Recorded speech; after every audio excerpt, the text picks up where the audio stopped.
Shoot. Ayunan belati dengan arah lurus melesat di depan wajah Nathan. Nathan dengan gesitnya menghindari serangan tersebut dengan memundurkan wajahnya ke belakang. Wow, sepertinya kalian butuh pelajaran tentang sopan santun. Mari, aku akan memberikan sedikit edukasi. Kalian tahu, tidak sopan mengayunkan pisau di depan wajahku, ucap Nathan dengan wajah dekat tenang. Jangan sombong. Kau pikir kau bisa keluar dengan keadaan utuh? Hardy ketua kelompok itu. Nathan mengangkat alisnya sambil menggulung lengan kemeja putihnya ke atas. Sombong. Kau mungkin hebat dalam berbisnis, tuan mode pertama, tapi di sini aturannya berbeda. Nathan tersenyum dingin. Bisnis dan pertarungan keduanya membutuhkan strategi. Apakah kalian adalah anggota gangster? Jadi kalian berpikir seorang pembisnis tidak memiliki kemampuan untuk bertarung? Diam-diam Nathan sudah memasang kuda-kuda dan dengan cepat Nathan memberikan tendangan berputar, membuat tubuh sang pemimpin terjengkang ke belakang tanpa sempat menghindar. Teknik mengalihkan fokus dengan mengajak musuh berbicara. Bos, seru 9 orang pria misterius saat mereka melihat tubuh pemimpin mereka terhempas begitu saja. Sang bos terbatuk. Dia memegangi rahang pipinya yang terasa bergeser akibat tendangan. Bunuh dia dan antar kepalanya kepada ketua. Seru bos memerintahkan anak buahnya. Nathan menyeringai dengan cepat mengambil langkah mundur beberapa senti. Logan, panggil Nathan. Logan muncul dari bayangan, mata tajam memandang ke arah musuh. Saya di sini tuan, jawab Logan sembari membungkuk. Nathan tersenyum. Waktunya menyelesaikan urusan ini, Logan. Logan melangkah maju, tatapan Logan memantulkan kilauan seperti pedang yang terhunus ke arah musuh. Siap, tuan. Logan mengeluarkan 2 belati dari balik jasnya, sementara 9 orang misterius berusaha mengelilingi Nathan dan Logan. Nathan berkata, ketahuilah, ini bukan hanya soal bisnis atau kekuasaan, tetapi ini tentang keadilan dan batas yang harus dihormati. Musuh pun menyerang dengan belati di tangan mereka masing-masing. Nathan dengan cepat meloncat, mencengkram wajah musuh dengan telapak tangannya. Didorong wajah tersebut ke arah tembok dengan cepat. Nathan membenturkan belakang kepala musuh ke tembok hingga meninggalkan bekas darah pada tembok tersebut. Matilah kau keparat.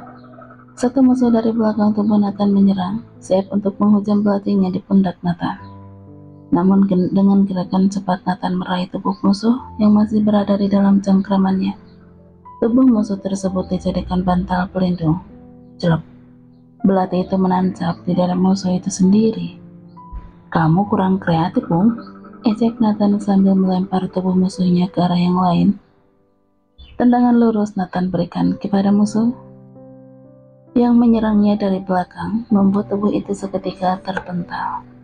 Sementara di posisi Logan berputar dengan lincah menghindari serangan dari 2 musuh sekaligus.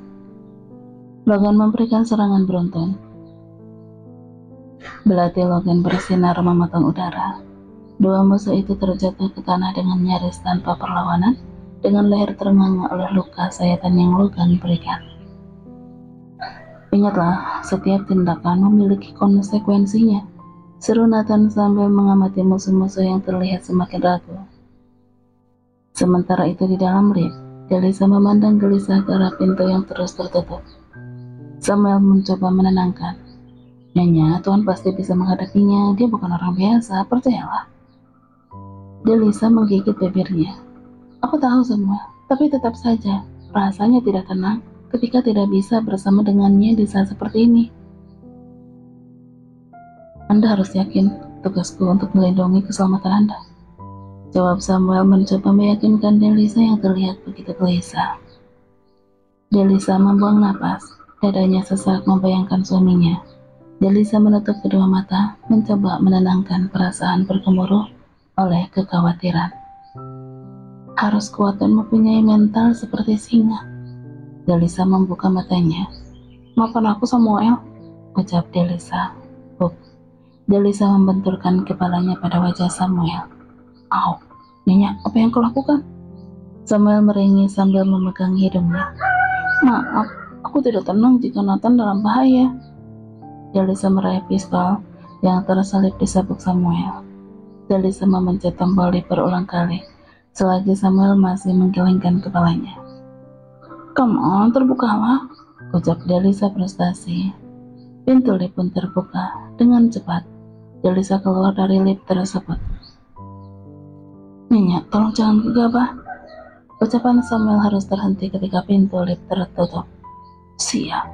Umpat Samuel sambil mencoba mengusir rasa pusing akibat hantaman mendadak dari Delisa. Di luar lift, Delisa melihat angka pada pintu lift. 2 lantai lagi, sepertinya aku harus menaiki tangga, gumam Delisa yang kemudian berlari menuju tangga untuk menemui Nathan. Delisa melangkah cepat melewati tangga-tangga dengan hati yang berdebar-debar. Di setiap langkahnya dia membayangkan pertarungan yang mungkin tengah berlangsung dan melukai suaminya. Selang beberapa menit, Delisa tiba di tempat pertarungan.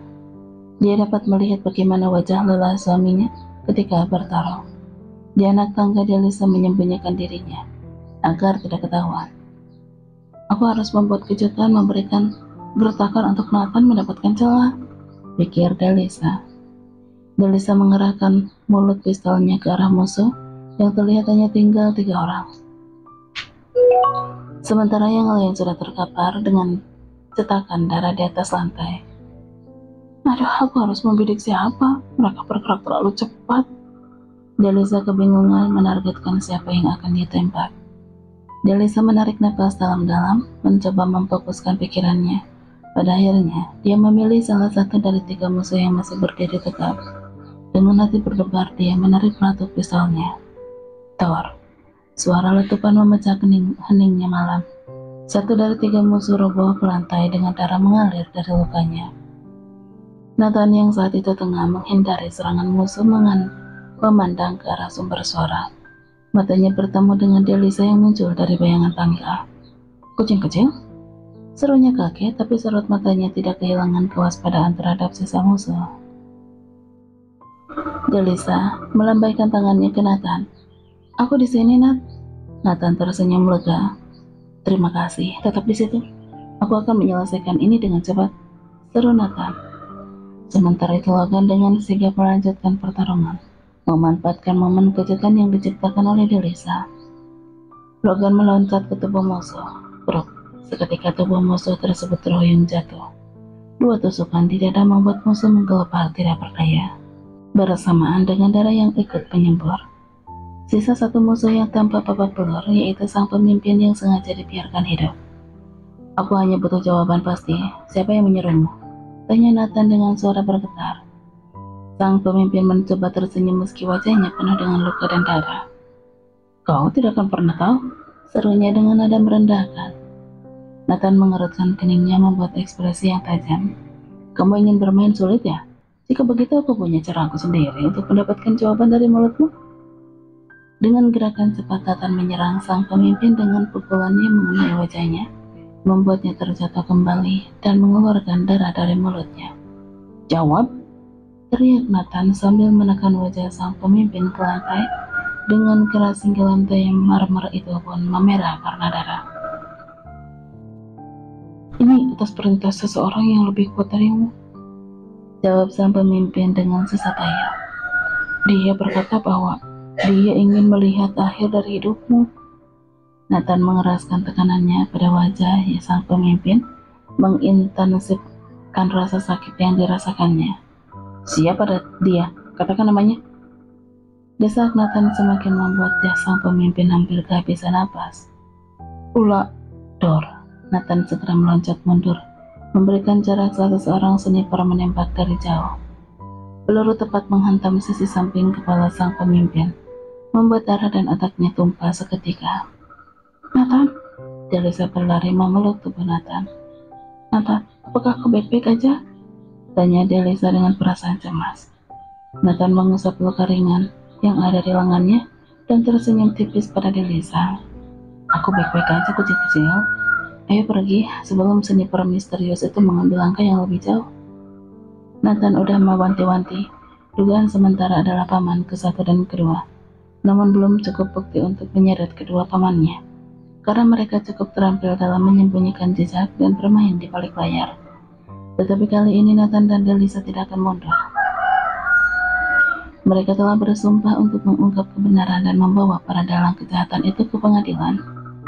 Aku harus mengambil beberapa dokumen penting, ucap Nathan pada Delisa. Aku akan menemanimu. Mereka bertiga bergegas berlari ke arah ruang direktur utama, melewati setiap koridor. Kenapa kamu bisa berada di sini? Apa kau ingin membangkang?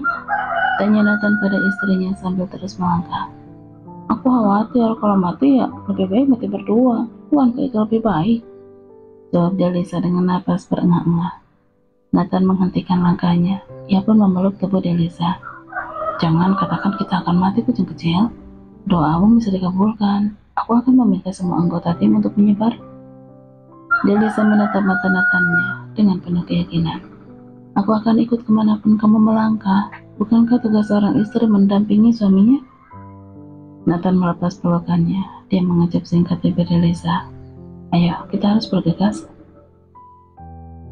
Pasangan itu melanjutkan perjalanan mereka, melewati pintu-pintu dengan hati-hati. Mereka tahu bahwa di setiap langkah bisa menjadi perangkap, tetapi mereka tidak akan mundur. Samuel, hubungi tim yang lain, bersihkan kekacauan di sini, selidiki setiap hal yang mencurigakan. Perintah Nathan pada sambungan earphone-nya. Akhirnya mereka tiba di ruangan direktur utama. Nathan mengeluarkan kunci rahasia yang hanya dia yang tahu dan membuka pintu dengan hati-hati. Mereka masuk ke ruangan tersebut dan di dalamnya mereka menemukan dokumen-dokumen yang Nathan sembunyikan.